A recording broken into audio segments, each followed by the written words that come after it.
like The Woman in the Yard are great conversation starters because we all see it in different ways. So I'm going to be talking about The Woman in the Yard because I have thoughts and there will be spoilers. So when I first saw this movie, I wasn't too sure how I felt about it and decided to take a couple of days, get my mind right. And in some ways, I feel like it gave me the Babadook vibes. Some ways. I said some ways. The movie is about a grieving family. Ramona very recently just lost her husband in a car accident that also injured her leg.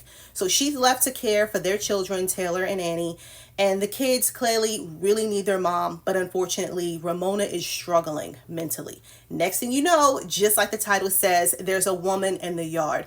So when this strange woman shows up, not only does she kind of look fabulous with her all black on with the veil, but their world starts to transform in a dark and tormenting way. I really enjoyed this movie. I loved it.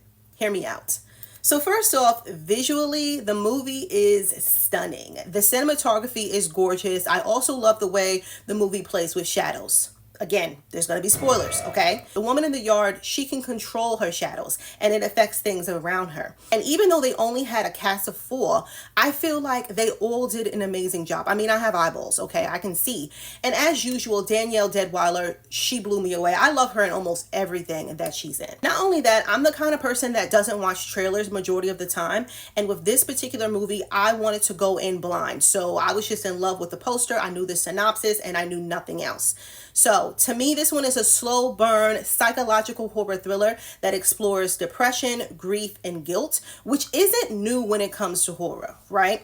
So before the husband's death, Ramona had been suffering with her own battle of depression. She even said that she constantly felt that she was putting everyone else's needs before her own.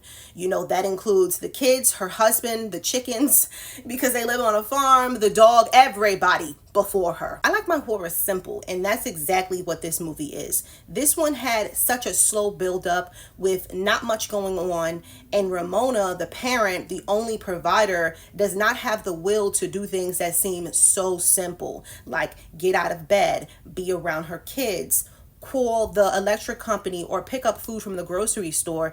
And to me, that showed there are different forms of depression, and that's what she was dealing with. And I think that that's the terrifying part of this movie for me, because it was the way that they explored depression, the grief, the guilt. When I mentioned the Babadook, that it gave me those vibes, it's because I feel like Ramona and Amelia are very similar. They are now single mothers, widows under tragic circumstances, and you feel from them both. They both are burnt out by the demands of their kids. Like Ramona, Amelia is haunted by the death of her husband. With Ramona, she's been dealing with her depression before the death of her husband.